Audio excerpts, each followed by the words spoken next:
Warning. The following episode contains subject matter and scenes that some viewers may find upsetting, disturbing, or unnerving. Please note, viewer discretion is advised at all times. Sit back and enjoy.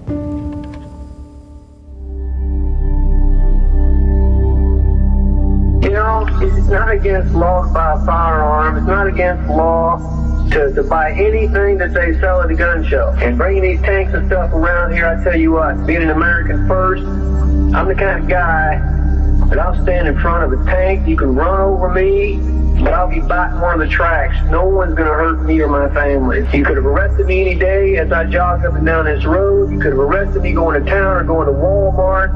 Waco is going to bear witness against the ATF, and I do not appreciate it, and never will I ever appreciate somebody coming here with 2 helicopters and cattle trailers and all that, you know, and somebody will get hurt. If you want to keep playing that game, somebody's going to get hurt. Because this ain't America anymore when the ATF has that kind of power to come into anybody's home and kick doors down and things like that. The kids, the women are involved. Damn you, I tell you what, you keep your damn gun in your holster. Hey, this is my family. It may not be like your family. This one here, he's my family too, right, Joseph? Yeah. Tell him, you know, who treated you good? David.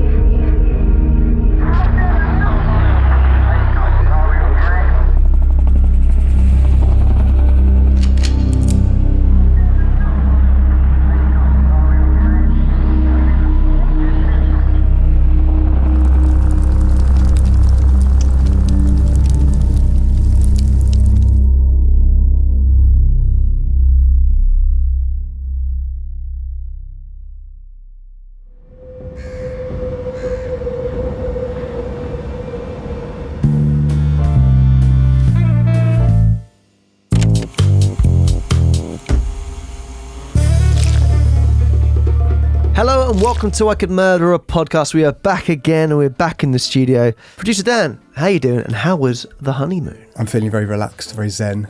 It was amazing. Thanks very much. Flew into Boston for a few days, up to Maine, and then on where? the East Coast. I'm telling you, mate. And then up to Canada for a few nights and back down to Portland, Maine. Do you practice your French before you went? No. Je ne sais pas. Oh. But no, it's fantastic. Thank you very much. Glad to be back in the cabin next to the fantastic grass. Did you see it? Glad to have you back. The grass looked great. Mate, so well done for that. And you right, Ben? So before we... I'm joking. Ben, how are you doing? Yeah. Huh? Yeah, I'm all right. Yeah, you getting there? Yeah. What's the matter? Nothing. What's the matter? Felt like that was a great back and forth between you two, and then I kind of just got acknowledged. Okay, well, do you want to talk to us about some things that happened to you recently, like maybe some purchases or some crazy bets you placed and maybe didn't win? Oh, no. Hello. Yeah. Hello. We don't need to talk about that. We do. Ben posted a lot about his big wins the other month. Was it two and a half? Yeah. And then he lost 500 quid on a bet the other day. Oh. You know, you win some, you lose some, Tom. Yeah. You know. But how does that feel? Which part? Oh, it doesn't matter. Oh, no, it's good to be back in a room with you boys. It feels like, because last time we were together was about 3 or 4 weeks ago. Yes, we feel long. We had a batch film because Dan's honeymoon. Sorry about that. But it did sound very accusatory. We couldn't do it without you, Dan. So we had to, get some things ready in motion. Since then, we've 10,000 followers on Instagram. So thank you so much. And Dan's going to reveal the winner of the little competition we're doing there at the end of the episode. So stay tuned for that. Retention, lads. It's all about retention. Okay. And also, guys, the Queen's dead. So that's why this has come out on Tuesday rather than on a Monday. Makes sense, yeah. Sign of respect. All royalists in this house. We just didn't want to be slagged off by anyone saying, why are you putting out the Queen? So we thought we'd just avoid that. But yeah, so a lot of big changes in the world. Yeah, as always, things that remain are consistent. A big thank you to the team over at Gully Gums who have dressed us for this week's episode. We've gone with... It's quite similar to the main kind of focus of today's episode. It's kind of something he would wear, I would say. I agree, yeah. Yeah. Belted up, the old blue denim, tucked in, I reckon. But as always, if you like what you're seeing, then head over to Gully Gums and enter the code KILLBEN or KILLTOM. We've been told Kill Ben is in the lead, which I don't know whether to take that as... I'm taking it as a good thing. Yeah, you take it as a good thing, but people are typing Kill Ben a lot on the word. It's not just in the lead, it's in the lead by a massive amount. Apparently. Is it really, Dan? Yeah, a huge amount. A lot of people want to kill Ben. Okay, well, yeah, you take it as a win. Yeah. I take it as a win as well. People using the codes, that's all I need to... Traffic. Traffic. Yeah. Traffic. Want to head over there and use our code to get 30% off. And there's lots of great garms over at Gully Garms, so want to check that out. And another thing before we do jump into the episode, a big shout out to Joe Mail. Some people that do follow us on Instagram will have clocked that we have in the world our first ever I Could Murder a Podcast tattoo. Yeah, there's been whispers from other people before about they might get something, but this has now officially happened. Joe went ahead and bloody did it, and he's played it safe. He's gone for the KDWYD on the foot. Yes. Which I think if anything goes wrong, if he falls out of love with the podcast, he could claim that was a loved one's initials. It's quite a long initial, so there's a lot of middle names. Double-barreled surname, perhaps. Perhaps, yeah. Triple-barreled, yeah. It could be an abbreviation of a different form. I mean, yeah, it could. Yeah. Could be, yeah. It's a terrible shout, but yeah. But it could be. Kindly donate when you dare. Donate. Dare. Kind of donate when you donate. Last one, Joe. I also thought if it does go wrong and we offend Joe or he just falls out of love with us, then the capital KDWYD, if you put some lines for it, could look like 10 o'clock in Roman numerals. It also doesn't look anything like Roman numerals. But well, it could. It doesn't. Yes, big shout out to Joe. And guys, has Joe started a trend now? I want to see some people we heard like someone was going to get Scully at one point. Somebody wanted Swampy, the tattoo of Swampy. Swampy, yeah. I've got the design if anyone wants it. Just message me. The eel and the tux in the suit, holding the money. Let us know. Some people have asked to get imitation scabs as well. You said earlier on yours looks like bacon, and you said it even smells like bacon. I was like, I'm not going anywhere near that. I don't think that's how the conversation went. I think it's exactly how it went. No. Exactly word for word. Also, guys, a little update. Obviously, the store was closed when Dan was away, but since then, a little bit awkward. Our merchandise company that we buy from has gone. They've gone under. So we are currently on the lookout for a new provider. So when people are going, "Where's extra large, you prick?" Yeah, we're still in the works of sorting that out. So please bear with us. I know we've said it for a million years now that we're going to restock things and whatnot, but it's got a bit more complicated. Bear with us, please. Yeah. So there is a limited run of products available on the store, but we just don't have any XXL, XXL, or do we have some XL left? I don't know. No. Or single XL. Yeah, so bear with us. We are figuring it out, and there will be additional new merch stuff on there as well once it's figured out. Yeah, just please give us time. But we do, in any case, 6.5 seasons or series into I Could Murder a Podcast, we finally arrive at our first cold case. First what case? Cold case. Yeah. Our first not cold case. Revolving. Cold case, not cold case. Let me try that again. Yeah, because it sounded like you had an ice cube in your mouth. Okay. On a cock! No, ice cube. No, that's not going to be in there. It took 6.5 series, but we finally arrive at our first cult case. Can't say it, can I? Cult. So it took 6.5 series, but we finally arrive at our first case revolving a cult. Fuck! Revolving. Involved. Revolving. Sorry about this, Bons. Don't even worry about using these as bloopers and, repeating them because...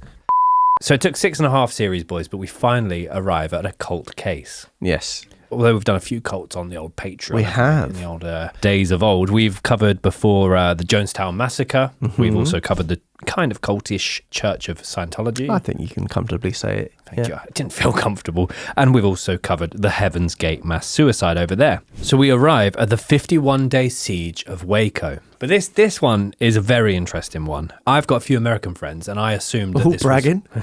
I assumed that this was... Name them. Go on. Doesn't need to be done. Name them. Frank. What did your friend say? I expected it to be widely renowned case. Like it's a big deal case, but it was kind of half of them had heard of it, half of them hadn't even heard of it, which I found. So one person heard of it, one person hasn't.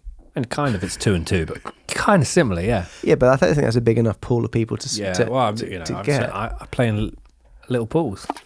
You play in little kids pools? No, that's not what I said. It sounds like you said that. Let's skip this part. No, I think we're going to... This case is one that I definitely heard the Waco Siege from a long time ago, and I also seen images from it from a long time ago, but I didn't know enough about it in terms of all the things it entailed. There's also a lot of things in modern day culture or certain programs which I think referenced it a bit, like which I never really knew, like playing music from like outside of buildings to try and draw people out. We'll get into that later on, but that kind of reference point, I'm sure is...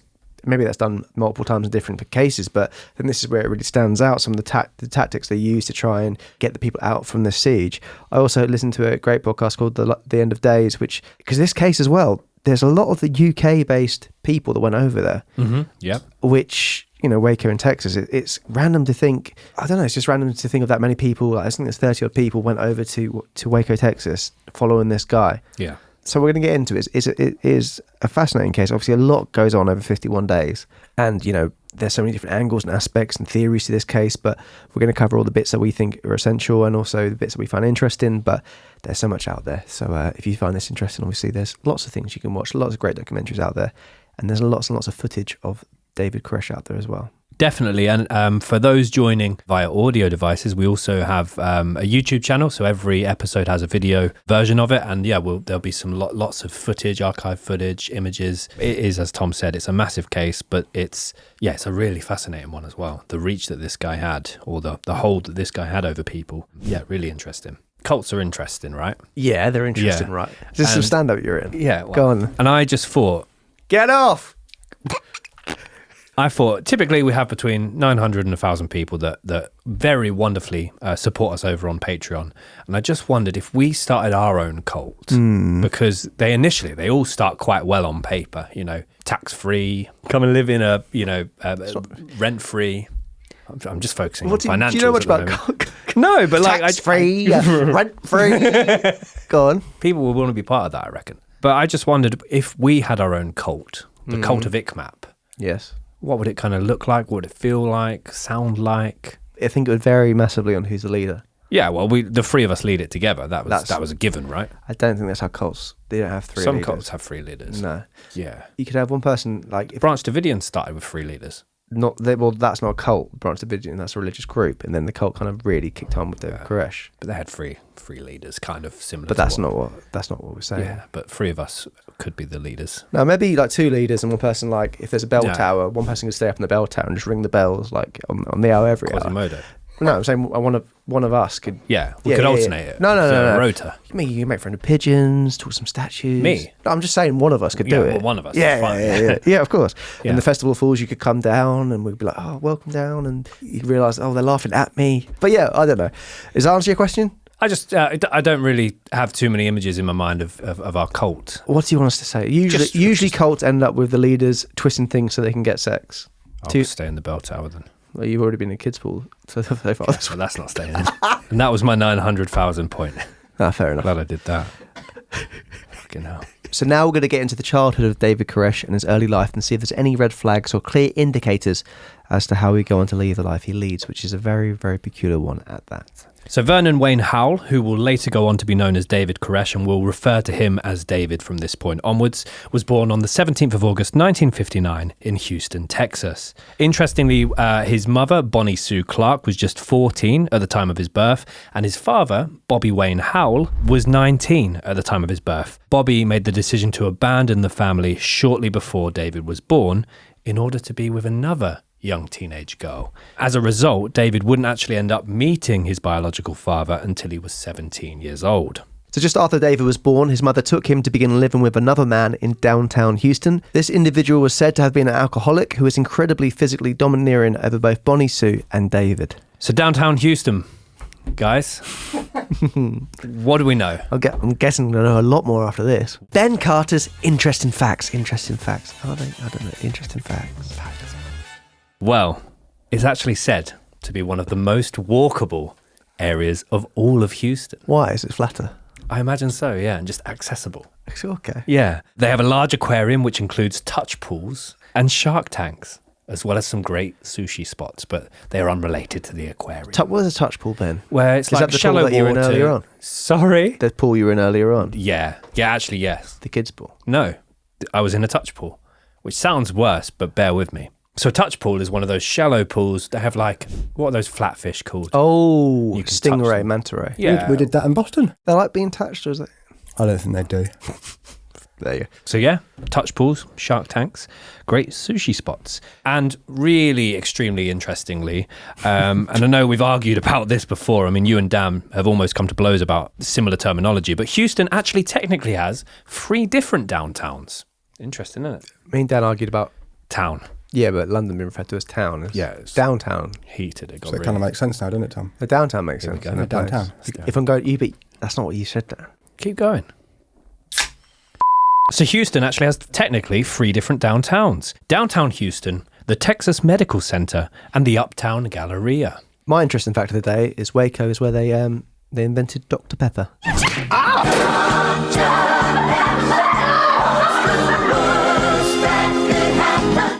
Fantastic. It's quite a good fact, actually. I'm a bit annoyed. Probably better than Touch Pools. But it's not a competition. No, they're together. This is our work of art. But there you go. Yeah, thank you for that, Ben. I know a lot of people tune in for it, yeah. A lot of people enjoy them. Thanks. So no problem. I'll be back neck. We'll see. Yeah, we'll see. Yeah. Also, by the way, the guest, I made a joke the other week about there being a guest host or Ben was a guest host. It wasn't really a good joke. It didn't. A lot of people thought that was got a lot of DMs. Real life. And Ben was being traded in, but sadly we lost the receipt. So yeah, there's not going to be a trading of hosts. So don't worry about that if people are worried about it. And sorry if some people thought other things about it. But there you go. So when David was 4 years old, his mother, Bonnie Sue, placed David into the care of her mother, which was David's grandmother, obviously, in order to run off with her boyfriend of the time, Roy Holdman, who was a carpenter. The pair would return 3 years later when David was 7, and they would return married with a son of their own. David was said to get on reasonably well with this new stepbrother. So already from a very early age, he's not had any contact with his biological father. His mother has technically kind of not abandoned him, but left him with her mother, disappeared out of his life for 3 years. He's not really got a good sense of identity or belonging. Yeah, it's a lot of change, a lot of uprooting for such a young age. So David loved the outdoors from a very early age. Despite not having many friends, he liked to play outdoors all hours of the day. He never liked going home at the end of the day. As a youngster, David did not have many friends and he generally kept to himself. He was a self-described loner who avoided big crowds and large gatherings. Where possible, he seemed to struggle very much socially. So this is a very interesting, him being loner and wanting to be away from people and didn't like the social interaction. That's something that obviously will change later on. So David loved to listen to preachers on the radio, not the Manic Street variation. And he also began to read the Bible multiple times to the point that he memorized the Old and New Testament. At school, David also struggled. He generally found it difficult to remain focused on his studies. Unless it was anything to do with music and playing various instruments, which he loved, he was generally not interested. He was also, whilst attending school, diagnosed as dyslexic, and as a result of that, he had to attend some special education classes. Now, at the time, he was going by his birth name of Vernon, so when he was in these particular special education classes, fellow students nicknamed him Vernie, which I think is quite a cute little nickname. Vernie. David would later drop out of school altogether at the age of 16. So there are allegations that David was bullied relentlessly at school, and on one occasion, according to David, he was actually raped by a group of older boys. But none of this has ever been corroborated or proven. When David dropped out of school, he had dreams of becoming a rock star. He often grew his hair out and loved to constantly play his guitar. He regularly visited Los Angeles to try and perform live and build up a following, but this was not successful. So instead, he followed in the footsteps of his stepfather and became a carpenter. Do you like that? Followed in the footsteps? Carpenter's steps. Read the Bible religiously was another one that we've just kind of glossed over. I get they say follow the footsteps. What's the just because they build footsteps sometimes. Carpenters. Footsteps. Yeah. They're just called steps, aren't they? Yeah. I've never had anyone call stairs footsteps. Carpenters. Do you call them hand gloves? Eyeglasses. This is a head hat. Cock boxers. So no, I didn't like it because it didn't make sense. But the other one, though, we didn't even really talk about, which was he liked to read the Bible religiously. It would be religious. Yeah, that was but also religiously as in frequently. Yeah. Like routinely. Okay. Interesting though, but the carpenter thing is actually interesting because Jesus Christ. Not you, he's nothing to do with you. Because Jesus Christ was a carpenter. Yeah. So not only this, David also developed a habit for taking things apart and putting them back together again in order to see how they worked. And I was thinking on the drive over, we've definitely covered a case where that has happened before, and I'm sure it was David Parker Ray. In the build-up to his toy box, he used to dismantle things and then... Wouldn't be surprised if BTK did it as well. Yeah, but he'd struggled to get them back together, I reckon. But he particularly enjoyed taking apart lawnmowers. Yeah, a bit of a fascination with machinery. So didn't perform that well at school, but with electronics and equipment and devices, very intelligent, very quick. Tinkerer. Bit of a tinkerer, yeah. Yeah, I could see that. As we mentioned earlier, David did not meet his biological father for the first time until he was 17 years old. However, when this happened, the pair had a very fractured relationship, and David held a lot of resentment towards his father for abandoning him as a baby. Not a great relationship with his father, but he did have a really strong relationship with his mother. So when David turned 20, he got a 15-year-old girlfriend called Linda pregnant, which was illegal in the state of Texas at the time. So very much following in his father's footsteps there. And he had been staying at Linda's house for numerous weeks and built up a strong enough relationship with the girl's father that he allowed them to sleep in the same room. This came back to bite him. So young girls would go on to remain a theme in David's life. So as a result of this, the family weren't very happy with him. The local community, there was sort of bad reputation building in town for David. So he claimed to have become a born-again Christian, and perhaps influenced by his mother's teenage pregnancy when she conceived David, he joined the Southern Baptist Church and later became a member of the Seventh-day Adventist Church, of which his mother was also a member. Seventh-day Adventists believe that there is a sanctuary in heaven set up by God, and there Christ ministers on their behalf. And according to their official website, there is one God, Father, Son, and Holy Spirit, a unity of three co-eternal persons. So after becoming a born-again Christian, old habits didn't really stop for David. He quickly became obsessed with the pastor's daughter. David. I mean, give it some gusto. Oh, David, pick any daughter, but not that one. Not any daughter. Go for someone your own age. However, David claimed that he had fallen in love with the girl, and whilst praying for guidance on the matter, he opened his eyes and apparently found his Bible open on a very specific page. It was open on Isaiah 34:16, which read, "None should want for her mate." So none should want for her mate. Yeah, how would you interpret the meaning of that? None should want for her mate. Religions are quite tricky. Well, the word mate, I don't think it means the same. No, partner. Now, does it? But none should want for her partner. I don't think it means get with the pastor's daughter. No. He does this a lot. He tends to say, God told me that I should probably sleep with your daughter. It's like, why does he keep telling you to sleep with your daughters? Oh, God said I shouldn't pay this tab. Oh, you have to pay the fucking tab. Oh, I have to sleep with your daughter. So, no, get out the bar. And he's like, well, I didn't pay for it. I mean, this might be a hot take, or people will probably agree. With religion, it can be perceived and in many different ways. But we know people take certain meanings to mean different things. And the thing about David is he knew that Bible back to front to back.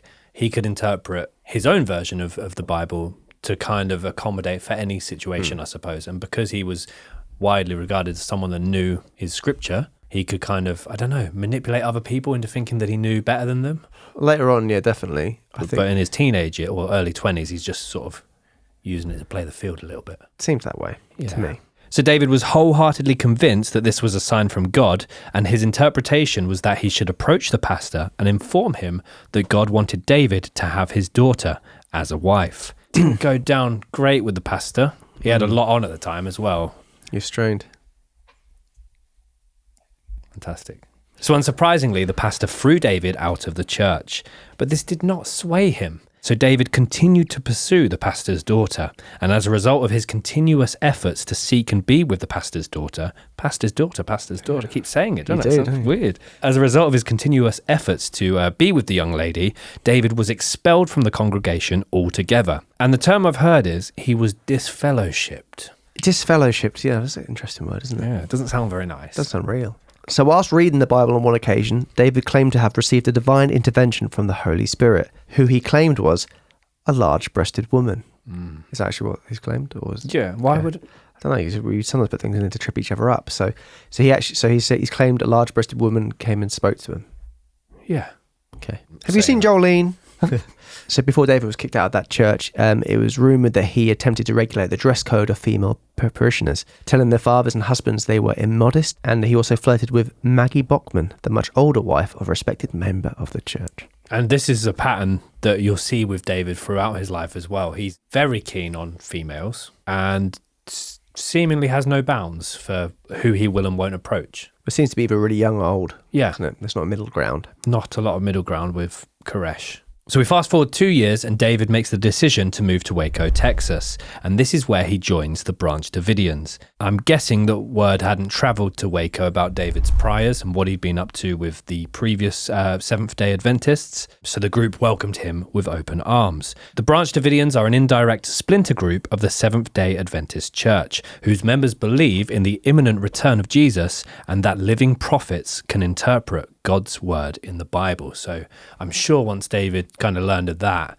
based on his intense ability to memorize and read various parts of the Bible, his eyes lit up. And as well, it's just his look. You could tell he was kind of styling himself on being slightly modern day Jesus-y with his hair. Yeah. And when we would do sermons, the rhythm he spoke to, he demanded the crowd, he kept them their attention, and also he kind of dipped into his music side of things as well, which a lot of people liked. And yeah, so he was very much welcomed when he got there. So once integrated into both Waco and the group, David felt as though he had finally found his true home and a true sense of purpose and belonging. He began to play guitar and sing in different church services of the group at the Mount Carmel Center, the group's headquarters or main base of operations. So David and his musician friends would slowly become more and more influential over this group, to the point that he would quickly rise through the ranks. And as he grew older, his personality seemed to change drastically from how he was as a youngster. As Tom mentioned, it's quite a journey that he goes on. He suddenly becomes far more confident, much more assertive, and he's regarded by many of the group as someone who was very charming, very capable, and very charismatic. And some of his early speeches are available online. He does speak really, really well. Yeah. And if you compare that to his childhood and all the struggles he had at school and making friends and forming relationships, he's gone full circle here. So as his stock rose within the group, David began to make the bold statement that he was the last prophet and should therefore be the new leader of the Branch Davidians. This did cause a lot of friction amongst the group, and there are lots of conflicting reports and allegations about what happened next. So his arrival, he's built up a reputation, he's won people over, but there were, to give some more background on the Branch Davidians, there were two particular individuals running the group at the time of David's arrival, which was Lois Roden and George Roden, Lois being the widow of Benjamin Roden. And David very quickly forms a very interesting relationship with Lois Roden. So Lois Roden was the widow of Benjamin Roden and the mother of George Roden, and it was speculated that David began a sexual relationship with Lois, who at the time was in her late 60s. Koresh eventually began to claim that God had chosen him to father a child of Lois, who would be the chosen one. And you can understand how unhappy that would have made her actual son George, who felt he should be next in line to lead the Davidians. So yeah, he'd probably be quite unhappy as someone who is a third of your mother's age, sleeping with her and trying to have a kid with her. Yeah. As well, you'd question that. Yeah, but the fact as well that his mum, George's mum, warmed so much to David as well would have been, not great for him. And as a result of this, later the same year, Lois would actually allow David to preach as well as begin teaching his own sermon, which was titled The Serpent's Root. And these teachings caused additional friction within the group, particularly with George Roden, who began to tell members of the group that he believed David was an interloper. Oh. So an interloper is a person who becomes involved in a place or situation where they are not wanted or are considered not to belong. So George very much considered David an interloper. So at this point, David has made some fairly wild claims. He claimed that he was the final prophet. He claimed that he and Lois should conceive a child who may be the chosen one. He now informs the group that God has instructed him that he should marry Rachel Jones, who is just 14 years old. As I said, he keeps getting told these things from God, doesn't he? Who was another member of the Branch Davidians. David would actually go on to marry Rachel Jones, and this led to tensions calming between David and George, but only for a short period. I guess he's finally away from his mum for a little bit now, but that is bizarre. So the group slowly began to divide into two separate halves, one for David and one for George. So this marriage twinned with David's exceptional work recruiting new members to the group. So at the time he played guitar, he sang in the group, but he also was involved heavily in recruiting new members to join the Branch Davidians. And he actually was an exceptional recruiter. And again, to link his knowledge of the Bible, the fact that he was charming, charismatic, able to build relationships quite quickly, he was able to introduce a huge number of new followers to their group. So he's popular with some, but an enemy to others at this point. So the marriage, as well as David's exceptional work recruiting new members to the group, resulted in David gaining more and more followers and rising popularity and status within the group. The following year, a $500,000 administration building within Mount Carmel was engulfed by flames, with many believing that either David or George were directly responsible for setting it alight. And when George accused David of burning the building to the ground, David responded by saying, "No man set that fire," and that it was a judgment of God. He's basically saying that this fire was a result of George being next in line to lead the group and that God was not happy with that particular circumstance. So tensions continued to rise between the groups to the point that George and his followers decided to oust David and his followers from Mount Carmel at gunpoint, which is quite odd for a religious group. As a result of this, David and a couple dozen of his followers ended up camping in Palestine, Texas, which is around 90 miles from Waco. The conditions of the camp were extremely poor due to the heat and the fact that members would live between tents and cars. I think there wasn't any electricity and any kind of running water as well there. Have you boys been to Texas? No. I went to Texas when I did that little road trip, and the heat in Texas is something different. It's like that, that heat that gets inside your mouth, and when you're breathing, your whole body just gets hot. Like having one of those cinnamon sweets. Kind of like having one of producer Dan's cinnamon sweets, yeah. Texas heat was something different. I never experienced heat like that. So camping in that heat and those conditions would have been horrible. But they also lived out of cars, buses. They really lived it rough. But they were there for 2 years as well, all due to the fact that they were following David. So David and his followers would remain on this makeshift campsite for the next 2 years. And while staying there, David still managed to generate more of a following whilst also preaching and teaching in Palestine. David was able to recruit new followers from all over America, and he even managed to recruit people from the UK, Australia, and Israel. So David even travelled to Jerusalem to continue recruiting and set up the Davidic kingdom. It is whilst there that David had a vision that he was to be a martyr in Waco. And the prophecies of Daniel would also be fulfilled in Waco. So he returned to America essentially to challenge George. Meanwhile, at Mount Carmel in 1987, the leadership at the Branch Davidians was in danger as Lois Roden sadly passed away, and George was proving, as a result of stepping up to lead the group, to be an ineffective leader. This led to many of the group members demanding for the return of David, upon which George, basically, I feel like they couldn't stand each other from the start, basically. But as soon as people started saying, we want David back, demanding for him to be allowed back into the group, George got furious and essentially decided to end it all by declaring the most bizarre of standoffs I've ever heard of. He challenged David to a duel of being able to raise the dead, which was obviously at the time an illegal practice. Is it not now? Who knows, man? Who knows? It's crazy with laws. It's crazy, isn't it? Probably still illegal, of course. Essentially, he's saying whoever could raise a corpse from the dead is the true prophet. And that's the real quiz. A Raise the Dead match. Sounds like a WWE thing, doesn't it? Yeah. Imagine Undertaker and Kane in a Raise the Dead match. I could, definitely see that. Paul Bearer, bless him. Whilst George was looking to exhume a body in order to defeat David in this event where they were going to raise the dead, against one another, David tried to alert local authorities to George's actions, though they took no note. Quite smart. Imagine that cool. Him. But if you call the police, you go, oh, by the way, this guy over here, he's going to dig up a body. Yeah. The police are, nah. You would still check it out. Yeah. They requested more evidence other than David's word, which he had a way with words, but police weren't buying it. And it was illegal that time, wasn't it, Ben? Yeah, absolutely. And I hope to God that it's still illegal now, Tom, because that would be anarchy in the streets. Would it? Yeah. If it was legal, would you be straight down there? I'd talk to you guys about what your thoughts were, and then I'd go along with you guys. Fucking sheep. Right, Dan, fucking hell, mate. Wouldn't be too dissimilar to a Friday night. But anyway. Saturdays. Okay, sorry. It's fine. So basically, David's trying to convince police to investigate Mount Carmel and George Roden regarding his illegal exhumation of a corpse. They're not interested, so he gathers up a group of his followers to basically break in to Mount Carmel to gather evidence to present to the police. So they're all dressed in camouflage and heavily armed, and they basically ascend to Mount Carmel. They are met by George's men and a gunfight ensues. It's an absolute war zone, and at one point George is actually shot in the chest as well as his hands. George does manage to survive the attack but manages to flee Mount Carmel in fear of his life, and after the attack, David Koresh and his followers are placed on trial for the attempted murder of George Roden. The trial does last 2 weeks, and at the end result finds David Koresh and his followers not guilty, with a mistrial being declared in the case of Koresh himself. just sounds so film-like. I'm going to sneak in there, take a picture of the corpse there. I'm going to have a raise a dead match against him. Yeah. And then it's just... But we're not actually getting involved in the match. We're going to get him arrested before the match can start. It is a clever ploy. So when David was arrested, the land of Mount Carmel kind of fell into disrepute. A lot of financial difficulties there, so it kind of became abandoned. And at one stage, there was even a meth lab on there. Yeah, it's a large property, really big old property. That's a lot of meth. There's meth in the madness.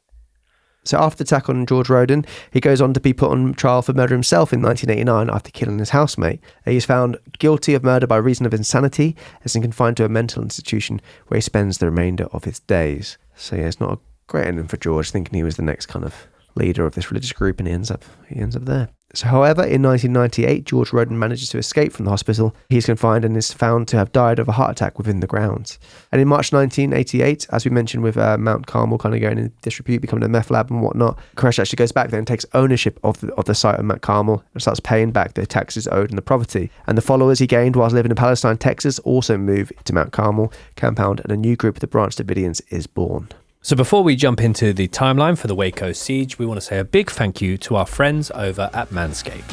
We know we said at the start of the episode about our very own producer Dan becoming a husband, entering the world of married life, being a groom. And today we're here to talk to you about grooming, below the waist grooming. But also on the face grooming. Oh, of course. So Tom, I don't ever shut up about how much I love the smell of the crop preserver. Truly puts a spring in your step, and it would be there for you on any day of the year. You're constantly rubbing on your balls, aren't you? Constantly. Yeah, you can even on bus stops, just in like... Not in public places, necessarily. Well, Ben, you're in luck, because the Platinum package, you can get that as well as a lot of other goodies. Oh, really? To keep yourself down there all ready and prepared, just in case. You never know. You never know. And I mean, not only do they have the best grooming products, they also, and again, we've talked about this before, they have the best underwear in the fucking world. Whoa. But yeah, I have to agree with you. It's the comfiest. I think I even wore them at Dan's wedding. I did too. Oh. I did too. Oh my God. The Holy Trinity. Wow. Goes to show how much we rate Manscaped and the products. We're wearing them at Dan's wedding, so there you go. Yeah, and we used them before the wedding, so, you know, the grooming products. You're using them during the ceremony. Yeah. The crop row over. No. You know what I'm saying? You're rubbing your balls in the back row. There's also the Lawnmower 4.0, which is a waterproof shaver which you can use in the shower, and you get yourself ready for big days like the wedding or days like after the wedding. Just Halloween, days in general. Yeah, Halloween. Christmas, bonfire night, birthdays, funerals. Days. Funerals would be weird if you're shaving them for a funeral. I really miss him. So a massive thanks to Manscaped for always supporting us. And why not support yourself by heading over to manscaped.com and using the code ICMAP at checkout to receive 20% off, as well as free shipping. I've just looked now and there's even more different variations of the pants. Really? So let's have a pants party, lads. And why not you at home? Anyway, back to this case. Yeah? Yeah. Yeah. And now we're going to go into the timeline of the Waco Siege. May 1990. We haven't mentioned this name since he was born, but Vernon Howell applies to legally change his name to David Koresh, citing publicity and business as his reasons for doing so.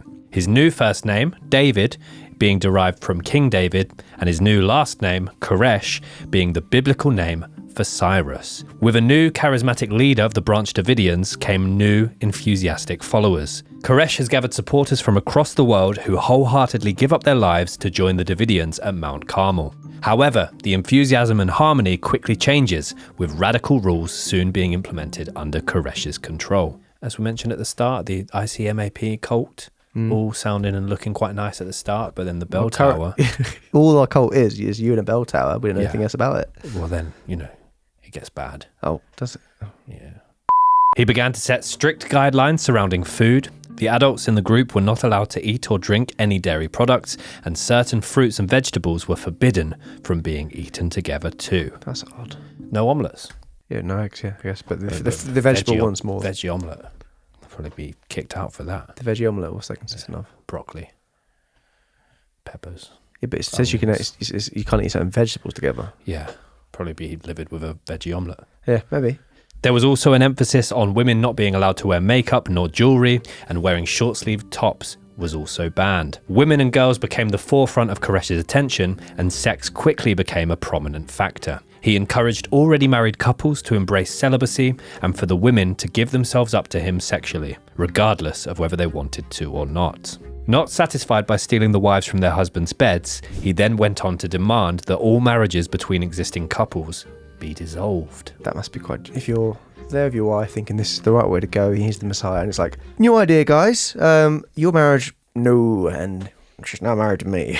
It's like, God told me so. God said that she's now legally mine. But he was very much striving towards having 24 children, wasn't that the magical number? Yeah, 24 children was his magical number, and he kind of justified the idea of him having many wives in order for him to help get to the 24 children. And apparently in Texas, it was if you lived with someone and you said you were married, it's common law, like a common law marriage. So he didn't officially marry these people, but they're considered his wives.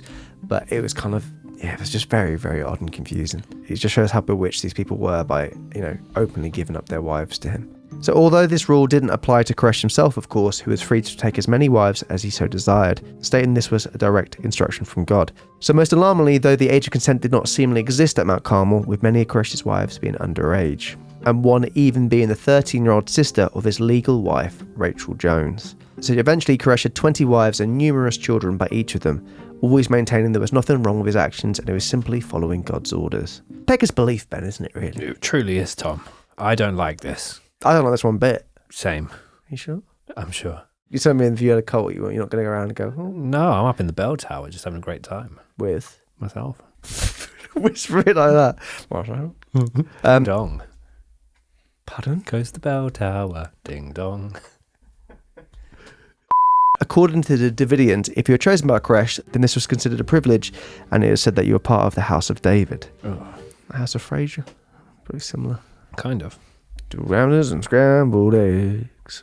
So Bible study was enforced at least 3 times a day, and military exercises were also part of everyday life for the Davidians. Their Bible studies would often go on, sometimes reportedly 12 hours to even, sometimes it was a full day of Bible studies, to him just reciting scripture to people.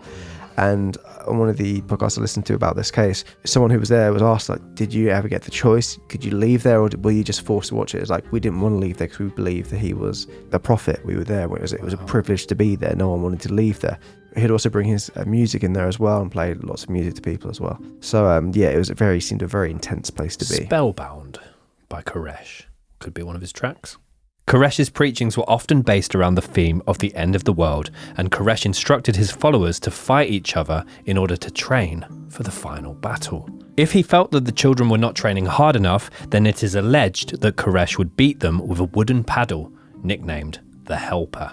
Koresh was reportedly easy to anger, and things such as the kids spilling milk would also call for a whack from the Helper too. So don't cry over spilt milk, but they probably were, Ben. Probably, yeah. And that's the Helper 2. It's not like a second version of it. It's just the Helper 2. 2.0. Yeah. Yes, exactly. Yeah. No. He was so adamant in his beliefs that Armageddon was coming that the Davidians even began stockpiling weapons to make sure that they were fully prepared for the end of time. So they were automatic weapons, also modified weapons, like highly illegal, and the amount they had was absolutely staggering. They had more weapons than people within the commune, which for a religious group is quite a staggering thought. Unusual. So this gathering of weapons, along with whispers of statutory rape and child abuse, soon caught the attention of the authorities and local media. Soon enough, the Bureau of Alcohol, Tobacco, Firearms and Explosives, or the ATF, started sniffing around Koresh and Mount Carmel. The ATF got wind that Mr. Henry McMahon was the arms dealer that provided Koresh with weaponry and ammunition. They decided to pay him a visit. McMahon was allegedly very cooperative during this appointment, and he explained that Koresh was an arms investor, demonstrating that all necessary paperwork was legal and in place. Apparently McMahon said some scripture to the police. It quoted from 3:16 as well, which was very interesting. He supposedly even called Koresh on the telephone, explaining that the ATF were with him, asking questions about their dealings. Koresh, surprisingly to McMahon, actually ended up inviting the ATF up to Mount Carmel in order to take a look at what they had in storage, yet the ATF declined the offer. The ATF later went on to state that they believed the guns Koresh was hoarding at the time had been converted into illegal semi-automatic weapons, with the belief that even if they went to visit the compound, these illegally converted weapons would be hidden from plain sight. And I mean, it's a huge compound. There's loads of nooks and crannies there. But then you still would go. That's the thing. Although obviously we'll get onto it. There's a lot of people who believe that even though they didn't believe in Koresh's teachings and the way he behaved, the ATF, the FBI, they all acted in a very, I think a lot of things could be avoided, which we'll go on to. But you've heard rumours of these things going on within the compound, and the people that own the compound, yeah, come have a look. You can go, oh, well, they're not going to show us anyway, so we're not going to go. That seems very juvenile and lazy. I don't know, unless they just sort of view it as not harmless, but what's the worst that could happen if they even did have guns on site? If they're stockpiling guns, you would assume there's a reason for them doing it, wouldn't you? Yeah, but what would their end goal be? Were they aware it was a cult? Well, it was a religious group and they were stockpiling weapons. So, I mean... It's really strange that they didn't take it any further. Yeah. Really strange. So they maintained that their view was that Koresh was acting illegally and proceeded in their attempts to gain a warrant to enter the property unannounced. So they want to do it unannounced, so catch them off guard and find the weapons, which I get to an extent. At the same time, You've had an invite. It's very confrontational, and it's if you're confronting people who have stockpiles of weapons, it's also a bit of a dangerous game to play. So at the same time the ATF were carrying out their investigations, a local newspaper, the Waco Tribune, was preparing to run a story named The Sinful Messiah, depicting the way that David Koresh and his followers lived. It was due for release on February 27th, 1993, and the ATF, being aware of this, did quickly to get the required warrant granted. Once apparently when this news story came out, people knew about the commune and they knew about Koresh. Koresh apparently would spend a lot of time around local rock bars. He would go there and hang out with the bands and tell them about what he was doing. But he was allowed to drink beer. He was allowed to do his own thing, but on the commune, they weren't allowed to do it. Even if people would come out with him, they wouldn't be allowed to do those things. They had to ask permission to do stuff. Yeah. It was very, very odd. But that's one of the things he would later on to say is like, I was out and about all the time. If people wanted to take me away from them, they could have arrested me, etc., etc. Yeah, so this story was quickly coming out there about the abuse that was happening there. The journalist was very sure about what was happening, and they printed this paper, and then suddenly he was like, the big topic around there was, oh, this is happening just down the road. Yeah, it's all about to kick off. So the warrant is granted, yet it can only be used on or before February the 28th, 1993. Particularly, it had to be during the daytime as well. So we're now going to move into the particular timeline of events of the Waco Siege itself, and we'll also reference each day that passes by, or the day number of the siege itself. So day 1, Sunday, February 28th, 1993. After obtaining the relevant warrants necessary, the ATF proceed with their plan to raid Mount Carmel, with the intention of arresting David Koresh for what they believe to be the hoarding of illegal weapons. At approximately 9:30 a.m, they advance on the Mount Carmel compound using towed cattle trucks to hide multiple armed officers. And there's lots of footage of them making their way towards the compound. I mean, it's like a mile long. Yeah, it's a staggering amount. And apparently, for people around the area, knew that something was up because it wasn't the right time of day for them using it and things like that. So it was, even though they were trying to be inconspicuous, the people around that site, they knew that was an odd thing. Yeah, especially that amount as well. It's like if suddenly gone from like having a few to suddenly like 20 odd, it's like, well, it's not very secretive, is it? The ATF had previously been advised that the success of their plan depended on the element of surprise and catching the Branch Davidians off guard and unarmed. And obviously, as we've described the scene itself, completely the opposite technique there. However, this was not to be the case, as Koresh also received a tip-off prior to the event, informing him of the plan. And he didn't necessarily become afraid of this plan or the events that were transpiring. He was quietly confident that there'd be a way out of this, or that they would be able to hold their own. Although he was tipped off that none of them fled the building. Well, the thing is, Koresh had the ability of always making scripture work around his narrative. And the idea of a battle and the idea of people coming to get him was very similar to he was starting it towards Jesus and the Romans and whatnot.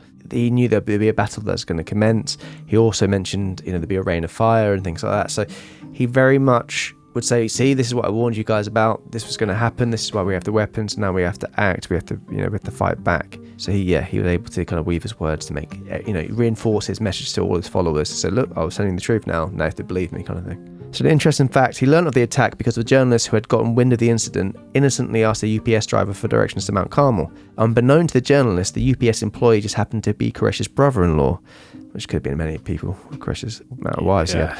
So who called Koresh as soon as he could to let him know what was happening outside the compound. There was also as well, wasn't there? There were various items in the post to the compound that looked highly suspicious, which initially raised concerns as well. There was very grenade-looking packages that were arriving to the compound, and again, there were multiple tip-offs and reports to police about different weaponry there. So with the approach of the multiple vehicles belonging both to the ATF and media crews, Koresh opens the front door of the compound. He stands there unarmed with the supposed intention of asking the officers what are they doing on the property. Before he's allowed a chance to speak, the herd of officers rush towards him, wielding firearms and yelling demands. Koresh yells out that there are women and children inside, but this lands on deaf ears, and fearing the worst, he retreats inside just as gunfire opens. So yeah, a lot of speculation on who actually fired the first shot here. So the ATF claim that the Davidians started firing at first, whereas the Davidian state completely the opposite. So obviously they're blaming for one another for that. They maintain that the ATF were the aggressors and they were merely acting in self-defense. So as a result of the shootout, 5 Branch Davidians and 4 ATF agents are killed, with many more injured in the crossfire, including Koresh himself, who was shot in the hip and the hand. There's actually some footage of him showing his bullet wound and talking about it, and so it hurts a bit, which is, it's just the amount of firearms and bullets is staggering. So the events from this day mark the beginning of the infamous 51-day standoff, which ultimately would become known as the Waco Siege or the Waco Massacre. So we then arrive at day 2, Monday, March 1st, 1993. After the failed raid, the ATF are advised to step down and the FBI are instructed to take over the situation in Waco. 2 FBI divisions are deployed. One is a negotiation-focused department and the other is strategic, and both have quite polar views on how to best handle the situation. And it's alleged that one of the high-ranking individuals involved in one of these particular departments was also involved in the Ruby Ridge Siege, which did not end well. Yeah, the Davidians actually believe that was kind of a bit of a test run for what they're going to do with them as well. So yeah, that's a very interesting case within itself. I'm sure we'll cover it one day. Definitely. But yeah, one team wanted to be very softly spoken and, calm and try and get the children out, because there's a lot of children within this commune, and the other ones were like, no, we want to be firm and we want to be very confrontational. So good cop, bad cop, but it doesn't work in the situation. Definitely not, yeah.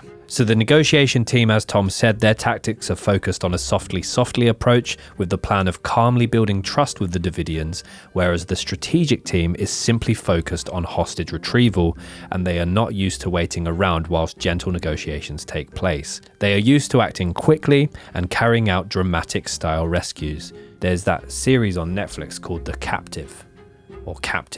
The first episode of this series is so good. This series, it basically talks about different hostage situations, and there's that British couple in Somalia, if you remember them, they do an episode on that. There's a prison riot, and the prisoners get a certain number of prison guards hostage, and they end up, it's a very similar situation to that. I'd highly recommend it, but they are forced into negotiations with these prisoners, and it gets very, very dark. And of course, at this point, they're trying to avoid anything like that happening. They want to rescue as many people as possible, get everyone out alive.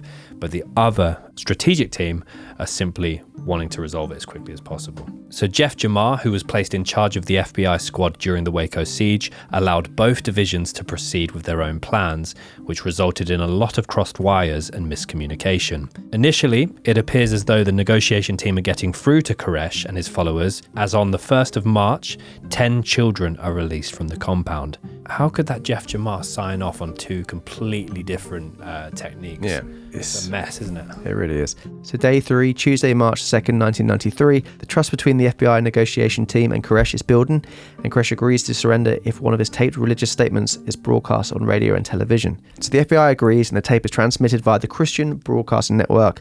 However, Koresh then states that he has spoken directly to God, who's instructed him to wait and to refuse to leave Mount Carmel.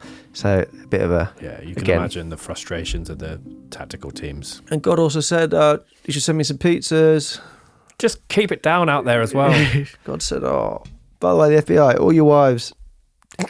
Over the next few days, more children and adults leave the compound, and the negotiators remain hopeful that they can come to a peaceful resolution. So it seems the peaceful way is working. Yeah. Koresh remains adamant throughout that mass suicide is not being considered. Yeah, there are a lot of links to the Jonestown massacre. Mm-hmm. There's even an Oprah episode which happened during this siege, which had people who were like ex-wives of Koresh. Wow. And talking about him. It was just talking about so blasé, like that's going on currently, what was he like and stuff like that. It was so mad. But yeah, he said, no, it's not going to be anything like Jonestown. I'm not planning to do that whatsoever. So we then moved to day 8 of the siege, which was Sunday, March the 7th, 1993. After attempting to strike a deal with Koresh to get him to release more children, Koresh informs the FBI that all remaining kids in the compound are his biological offspring, and they will not be leaving his side. Pretty fly for a white guy. He demands milk to be delivered to feed the babies, and although the FBI hold off at first in an attempt to force Koresh's hand, they retreat on this decision and make arrangements as requested. So day 9, Monday, March 8th, 1993, 6 gallons of milk delivered to the Davidians, allegedly with complex listening devices included within the package. Bugging milk. Yeah. Bug milk. This is one of many reported instances of the FBI trying to gain inside knowledge on what was going on inside the compound at the time. That's utterly... Yazoo? Who are we here? Probably. Because then both one bad, one each. Moving on. Outside the strategic team... Outside the strategic... Now. I'd love to move on. Outside the strategic team is losing patience at this point as negotiations appeared to be grinding to a halt. They made the decision to move forward with more aggressive tactics. The telephone wires are tampered with, only allowing the Davidians to make and receive direct calls with the FBI negotiation team. The power is also sporadically turned off to the compound, which causes outrage to Koresh, and he complains about the milk for the babies turning rotten as a result. So this is 9 days in, and they kind of already... Up in the ante a lot here. They start playing, as I mentioned toward the beginning of the episode, they start blasting music and noises to try and make them feel distressed and keep them from sleeping. They play rabbits being killed.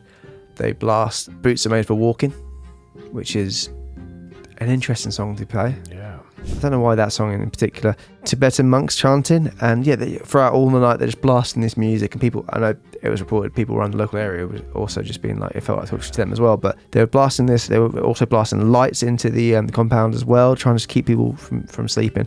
Again, if you've got a compound full of people with automatic weapons, sleep deprivation, I don't know if that's the best tactic there. I think it's them trying to show that they still have, I mean, it's a power balance, isn't it? It's trying to show as they're playing different hands. I think they're trying to do anything they can to weaken Koresh. Yeah, but I just feel like you're getting success with the softly. I know he's then said the rest of my kids, they're not going out there, but... I think they're just at this point messing with him. Yeah, I know, but I just think that's the wrong way to go. I hear you. I do hear you, but there's kids in there and that milk is rotten. That's down to them messing with him. Yeah. So a few days later, day 13, March the 12th, 1993, Janet Reno is sworn in as the first female Attorney General in US history. She will end up having a significant role in the outcome of the situation in Waco, although she does not know it yet. Between the 10th and the 18th of March, negotiators attempt to appeal to Koresh and his number 2 in command, Steve Schneider. However, both men have become increasingly agitated with the cutting of the power and become more stubborn in their position, refusing to come out.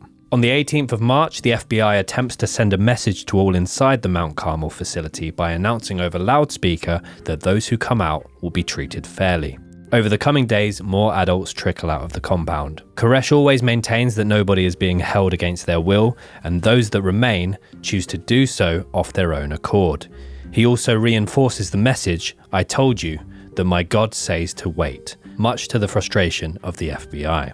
After countless days of loud music blaring, Koresh and the other Davidians in communication with the FBI refuse to talk with the negotiation team anymore. So just to touch on the idea that people are freely allowed to leave, the podcast I mentioned earlier, the end of days, they talked to a lady from the UK whose sister was in the compound, and she's very close to her sister, and she remember speaking to her, and she thought this when she was in Waco before the siege. I remember speaking to her on the phone and basically said she could tell that she was a bit distressed, and she said to her, "Okay, everything I ask, if you say yes, mean no. If you mean no, mean yes." Oh, okay. So basically, she's like, "Are you being held back against your will?" And she's like, "No," which means yes. And then she kind of goes on, and basically it just outlines how much control and how they'd be so secretive because people are always listening and hearing. And people that did escape there, they left in the dead of night, and they crawled through fields to get away from them. So be under no illusion, a lot of the people that were there couldn't leave, even if they wanted to leave. And as I said, like Koresh would leave the compound a lot, but the people there wouldn't. And it was it wasn't a happy clappy place for people to be. It was very much the people were there for fear, but also some people were there just because they generally believed, but there was a lot of fear as well on the compound. So day 26, Thursday, March 25th, 1993, the FBI attempts to issue an ultimatum to Koresh, demanding him to allow more people to leave the facility, otherwise they'll be forced to take further, more extreme action. Their ultimatum is ignored, and as a result, FBI tanks began to encroach on the Mount Carmel property. So there's quite a famous clip here of Koresh talking about the tanks and what they're going to do, and he says how he's going to act. Within the intro of this as well, he's basically saying, you know, he's American, he's going to stand in front of the tanks, and he'll say, "I'll be biting the tires if they do so." So they're very aware of what's going on. They're filming lots of content when I was in there as well, which is quite staggering. So the next couple of days, he's the tanks patrolling the property, crushing cars and other vehicles in their path. They're just staggering how quickly they're escalating to the point with tanks now to try and solve this problem. But yeah, it's just going to get worse and worse. So day 29, Sunday the 28th of March 1993. David Koresh details that he is awaiting a message from God, but that he has no intention of dying. The FBI still remain hopeful. So he's stubborn at this point in his resolve that no one else is leaving the compound. He's not going to agree to any kind of deal from the FBI.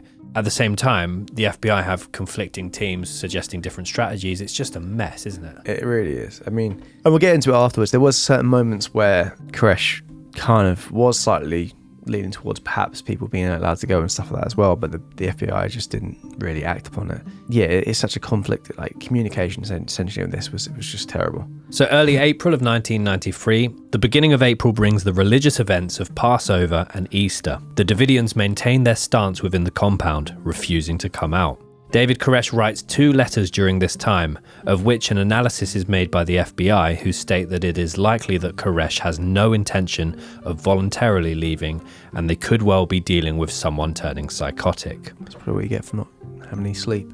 Which, yeah, that's the thing, is if you're already kind of worrying about that, you're then driving people to the extremes. So it just feels like it's counterintuitive.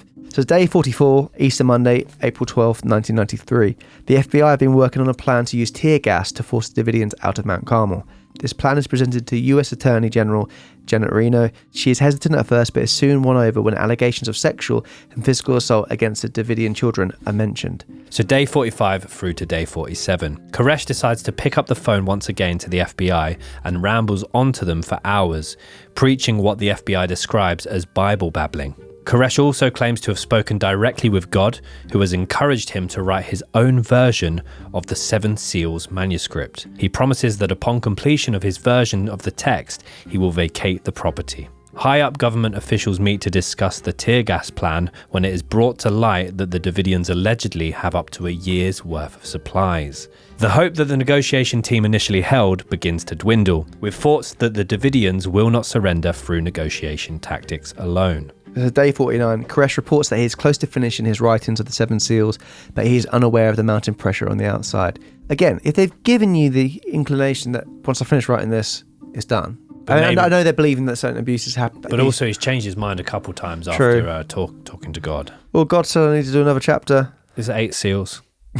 Just found another one. Kiss from a rose. All right.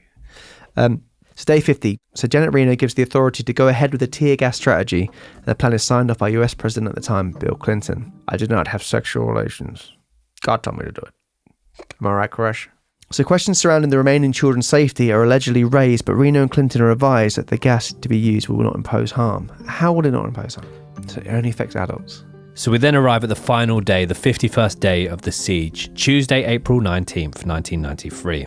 At approximately 6 a.m. in the morning, the FBI proceed with their intention to gas the complex. Tear gas is distributed throughout the building, causing an immediate counterattack from the Davidians, who begin shooting at the FBI. The FBI calls for more gas, which will enable them to flood the entire complex. An hour after the attack begins, Reno and Clinton hold a meeting to discuss the events so far. Confident that all appears to be under control, Janet Reno leaves Washington at approximately 11:30 a.m. for a meeting that requires her attendance in Baltimore. At around 11:40 a.m., the tear gas has been completely used up and the FBI are forced to stall their attack and lay in wait for the Branch Davidians to start trickling out. As well as the dispersion of tear gas, military tanks begin charging the buildings in an attempt to cause structural damage, and at approximately 11:45 a.m, a wall on the right side of the building collapses. So this is quite a famous scene where you see the tank kind of encroach and smash down a wall, and they're basically using tear gas in there. But they had lots of gas masks within the grounds anyway. But they were releasing like huge quantities of tear gas, weren't they? Floods of tear gas. Imagine signing off on that. Because that's the crazy thing. This is all being broadcasted. Yeah, exactly. And the whole world can see exactly how the Americans are handling it, which not the best. However, some 25 minutes later, much to the FBI's and the watching world's horror, they see smoking flames begin to emerge from the building. And the images are absolutely horrible. Yeah. And also, where the compound is based, it's quite open land, and it's a particularly windy day, and the gusts only encourage the fire to become more engulfing. The FBI desperately plead with Koresh over loudspeaker to vacate the premises whilst there's still time. All the while, the fire is rapidly gaining momentum. There's also, if you think of all the alleged ammunition and firearms inside there, it's going to go up, isn't it? So soon the whole building is up in flames, and although 9 adult Davidians escape successfully, the world watches in horror as the remaining adults and children are left to perish in the roaring inferno. Although fire trucks arrive on the scene, and I think they were kind of held up a little bit to arrive as well, which is horrible. The property and the people are beyond saving, and the FBI can only look on as their 51-day rescue attempt literally burns to the ground. Why did they not have fire departments on standby if they knew this was a potential outcome? Maybe not to that extent, but why would they not? I don't think fire was ever touted as a possibility there. Well, there's a gun battle about to take place. Sorry, I didn't know I was an expert in the room. Go on. Yeah, thank you very much. Yeah, so there's two sides. They have a gun battle, and usually there's one winner. Okay. But everyone ultimately loses because guns are bad. Yeah. And surely even if it's word of mouth that they have grenades, ammunition, explosives, surely there's a possibility that they've got fucking tanks there. Yeah. So why have they not got a fire department? You get fire departments at like fates. I think that's more to kind of get show them, the community straight away. Yeah, inspire kids. Yeah, the coconut shower's on fire. I don't understand. It's the coconut milk. Oh, we haven't had the fridge on for days. It's gone rotten. Fuck off, Crow. I don't get why they don't have fire department. It seems a huge oversight. So sadly, 76 people died that day, including 25 children, 2 pregnant women, and David Koresh himself. To many, Waco was considered a catastrophic tragedy, and the handling of the events came under very, very heavy scrutiny as a result of the horrific outcome. As a result, things have since changed in how situations are dealt with by officials, which is a very small plus we can take from that. As well, it's important to note that it's very much debated who started the fire. So Koresh chose to end his life he was found with a gun by his side, which some people think could be he knew what was happening and he decided to take that way out. But sadly, lots of people just perished within the fire.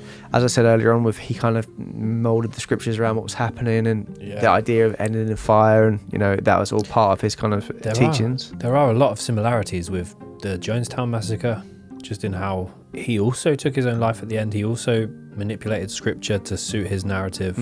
People weren't allowed to go to and from the compound. The cult leaders have a very similar way in terms of how they manipulate people. One thing I would say with this is, though, Koresh still has a lot of people that believe that he was the last prophet and what he said was true, and that his message was, where a lot of the other cult leaders, I think, after their final act, it was quite clear that either what they said didn't happen or it was all based on a lie. So Koresh is a very interesting character because a lot of people believe the way it was dealt with was wrong. I think most people would agree with how it was dealt with was wrong. Yeah, he still has a lot of people who kind of adamantly follow him, and even people that were there who escaped believe what he said was true. He was a hero, and he was a martyr. And they think he'll come back, kind of thing. It's a very, very interesting case, and there's so many layers to it. And as I said, there's so much out there. There's so much footage of Koresh talking and speaking, and it's such a sad way for it all to end. And it does feel like it could have been avoided. As I mentioned, there was a time where on the radio they heard someone else talking about the preachings and the scripture and whatnot,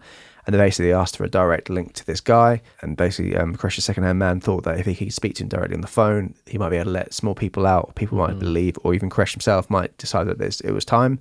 But the FBI never linked them up.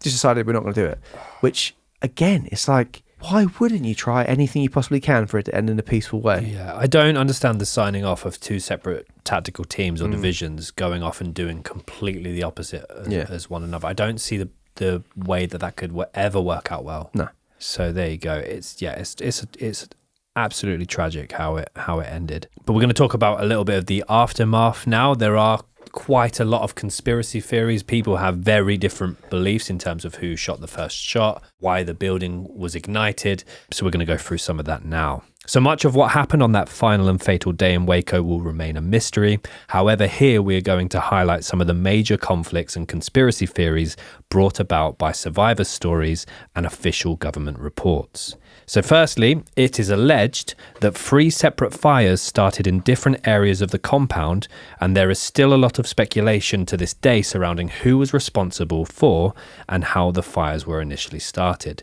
Obviously, before Koresh even took leadership of the Branch Davidians, there was also that the $500,000 administrative building that caught ablaze. Yeah. People believe that could have been an inside job. Koresh, George, could have been in his history, could have been trying to take the place down and kind of be a martyr. Well, as I said, I think if he saw that there was no other way for it to end and the fire fit the narrative of the kind of, it's quite biblical, isn't it, the way of ending, rather than for gunfire. He could have thought this is the way to go out as a martyr, and it kind of he will remain as a kind of prophet to some people, which, as I said, he very much is. So while the FBI maintains to this day that they have recorded evidence obtained from their planted listening devices that it was the Davidians themselves who started the fires, it should also be strongly noted that a post-event investigation into the Waco Siege discovered that the tear gas used was in fact flammable under certain circumstances. Jesus. And you just have to remember exactly how much they pumped in there. Yeah. We're going to talk a little bit about the front doors of Mount Carmel, because there's a lot of conspiracies attached to this one, and we're trying to work out in our heads how this works, because it doesn't make complete sense. So maybe some listeners or viewers will catch this sooner than we do. So the heavy-duty steel front double doors of the Mount Carmel compound would have supposedly provided all the evidence needed to determine which side fired the first shots in the failed February 28th raid. Steve Schneider is recorded as telling the FBI, "The evidence from the front door will clearly show how many bullets and what happened." So I can understand the how many bullets part. I can't understand how you work out which was the first shot fired. Yeah. Due to the sturdy nature of the doors, they were able to withstand the fire, yet during the trial, which followed in the same year, somehow only the left-hand side door was presented in evidence. The right-hand side had remarkably been lost. So Dick DeGuerin, a Houston-based attorney who visited the Waco site, testified that when he saw the two doors together, the right door presented protruding metal on the inside, which was an obvious result of bullet holes made by incoming rounds. The left-hand door, however, demonstrated that shots had been fired both ways, outgoing and incoming. So it was rather convenient that the right-hand door had gone missing, enabling the government to provide a much more biased testimony in court based on the door alone. Although never proven, there are many rumours to suggest that the government lost the right-hand door on purpose, as it was evident of their guilt. So there's a lot going on with the doors. Yeah, Jim Morrison apparently came out to say, come on, maybe start my fire. I still don't understand that. I understand the inbound and outbound fire. I understand that. But in terms of using the doors as evidence to generate who shot the first bullet, surely not. It's all a bit confusing. Yeah, I don't really. Yeah, it's them losing a certain door to try and be like, look, see, it was more from their side. I get that. But then, yeah, to prove who started it, it doesn't really work. In 1999, Janet Reno appointed US Senator John Danforth to conduct a deep investigation into what happened during the events at Waco. President Clinton vocally showed his support, calling him an honorable man, an intelligent and straightforward man. The only thing I would ask is that he conduct a thorough and prompt investigation. The two main questions they're looking to be answered were, was there a cover-up, and did government officials kill anybody? And a year later, in July 2000, Danforth announced the FBI agents and government officials involved in the decision-making process were exonerated from any wrongdoing. He also stated there was no cover-up, and on a release of his report, Danforth said, "I give you, the American people, these conclusions with 100% certainty." That's strange that, they proved the FBI were not in the wrong at all. Yeah. Very, very strange. Yeah. I mean, I think most people would look at that and say the communication was completely off. They employed inhumane acts to kind of get them out, which I understand. Obviously, the situation is so easy for us to say because we know how this ended, but I just think the strategies there seemed a bit plain rabbits being killed. Yeah, it seemed as well because you are torturing the kids in there as well. Oh, absolutely. Yeah, absolutely. And it seemed like the turning point for me was when initially it looked like he was going to agree to the truce, and then he went, "Actually, I need to go and speak to God." Yeah. And then that's when the Sorry, God's on the other line. Hey, what you doing? So David Koresh did not Fuck whose wife? Okay. So David Koresh did not ever state that he and the Davidians would never come out. Yes, he may have been stalling somewhat, but the FBI were informed of his advances with the Seven Seals manuscript on April the 16th, with the Davidians reportedly calling to request writing supplies to have the text officially typed up the next day on April 17th. So that prompts the question, what was the need to then go ahead with the aggressive tear gas plan? Reportedly, Koresh predicted a judgment day would take place around the date the Waco Siege ended. So yeah, him saying that date and then all this happening, the idea of him maybe starting the fire to be like, I told you this would happen, etc. It would all kind of make sense and tie in there. Ending his life so he wouldn't have to perish in the flames. Yeah, but that doesn't add to his story. But it would suggest that he knew what was coming. Well, the fire was going on. Yeah, but he knew because if he started. Yeah, he knew the fire was going on because he could see the fire around him, and then he shot himself in the head. Of course. Yeah, is that what your point? Kind of, yes, but kind of. No. Yeah, maybe he felt the heat of the fire, and he's like, "There's a fire." Yeah, that's. But kind of what I was saying is, if he's predicted the Judgment Day date, also started the fire himself, then decided to end his own life, that kind of all lines up in he's got the exact date right. Oh, that's the point I made. Yeah, and I'm just agreeing with you. Okay, so why do you say it in a weird way? Painting it a bit more. No, you're not. You're saying you've made it confusing. No, painted it a bit more for you. Did you? Yeah. I felt like I was a lovely picture and you just shat on it. Anyway, lookalikes.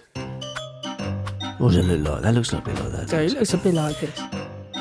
This week, Tom, I've got 3. Lovely stuff. I've got 2. Okay, well, we could sort of go one after each other. Okay. So my first one is, and I threw this into We Were WhatsApping not so long ago, and I threw this in there, and I thought, I sort of threw it in there jokingly, but it stuck, and I also struggled. So, Weird Al Yankovic. Yeah, I did think similar to the same picture. Bit curlier hair, but going with Weird Al. You gonna watch the Weird Al film?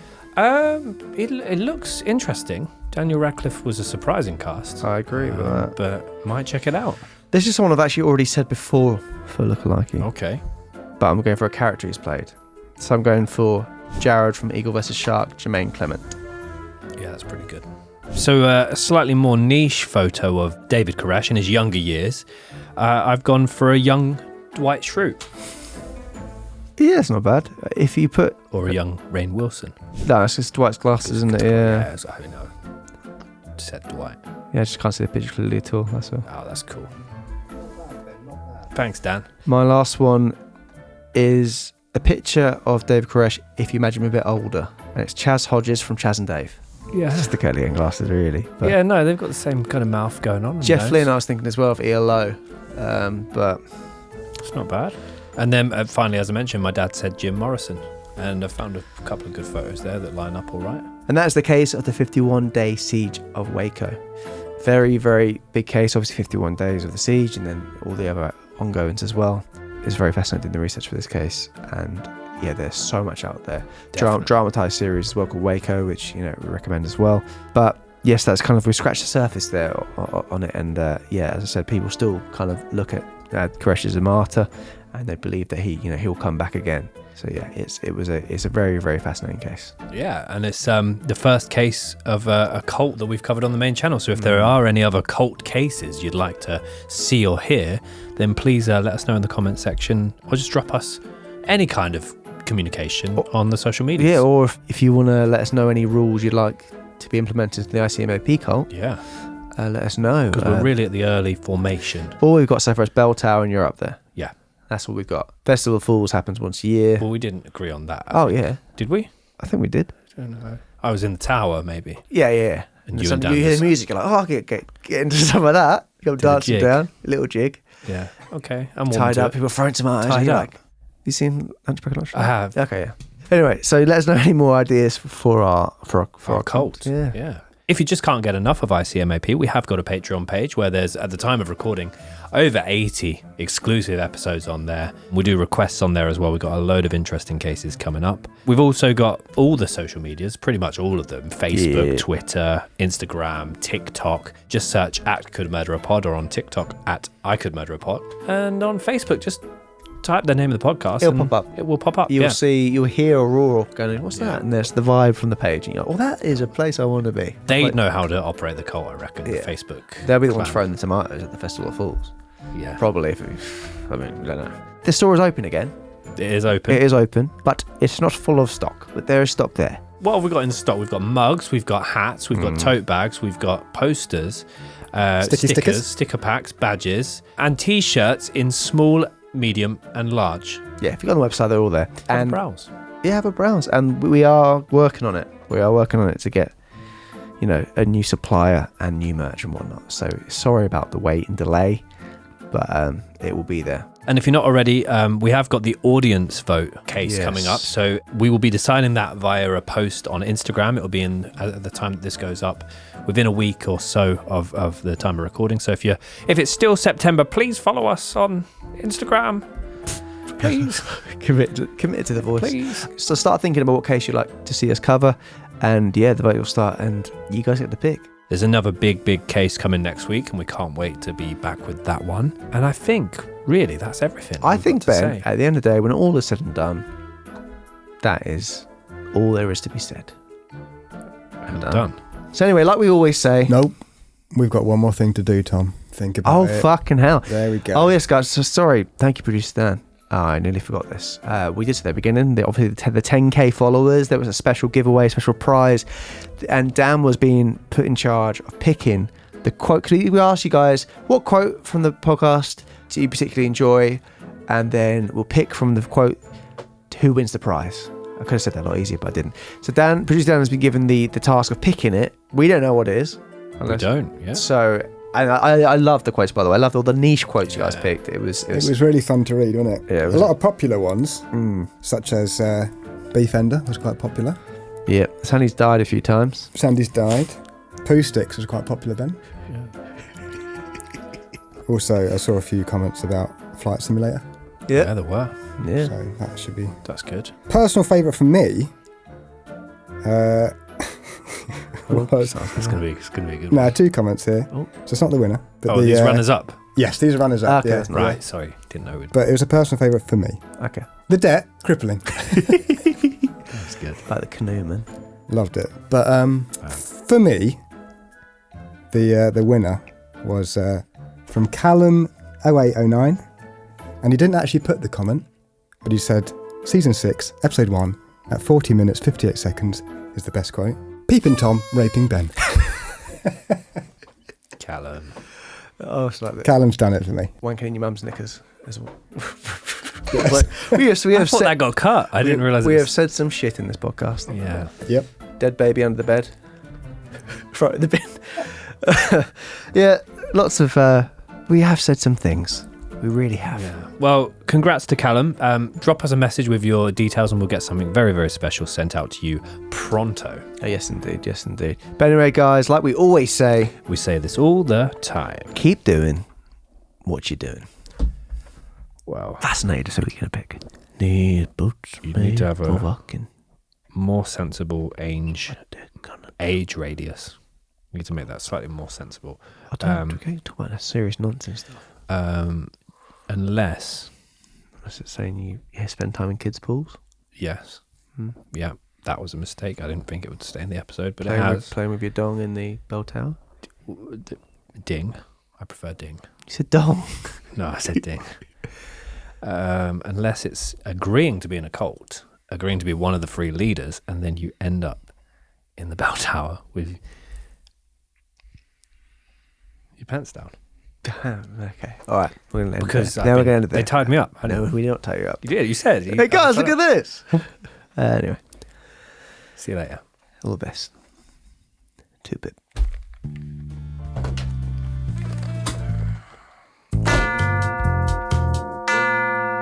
Are you boys getting level okay? Yeah. Could I have a little bit more me and less Ben? Thank you. Okay. That's great. I didn't speak.